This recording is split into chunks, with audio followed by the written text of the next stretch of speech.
My name is Roza and I'm a PhD student in computer science. My studies focus on data analysis, more specifically fMRI data analysis to understand brains, and I will introduce you the topic of fMRI.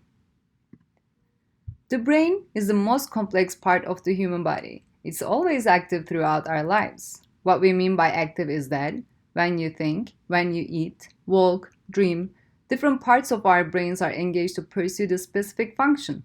What makes it active is that our cells in our brain communicate with each other and to the rest of our body to employ those functions. Functional magnetic resonance imaging, short for fMRI, is a tool that lets us observe this activity at any given time. For example, when we are engaging in an activity that requires physical effort, such as running, a region that is called motor cortex becomes active to help you move your legs, or the region called cerebellum to regulate your breathing.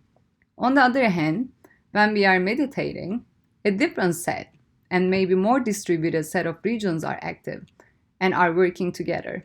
As you might imagine, fMRI lets us study how the brain works because we can see which areas are active when people are doing certain things. But we can also see what breaks. If we understand how brain works in a healthy person, we can start investigating how things break in the case of injury or disease. Imagine if you have a concussion and your brain is injured. The connections in our brain are altered and not as intact. So we can measure the change in the activity to learn more about the associations between function and the underlying symptoms.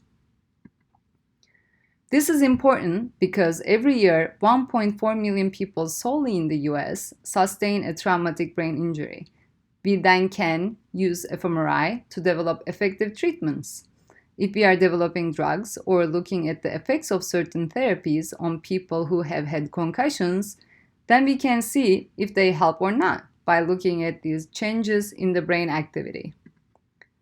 So, the scientists like me are using interdisciplinary approaches to understand brains. We use biology for learning what we currently know about the brain and its connection to body, math for comprehending mathematical models of biological substrate, statistics for assessing significance of our findings, and finally, computer programming for turning theory into practice.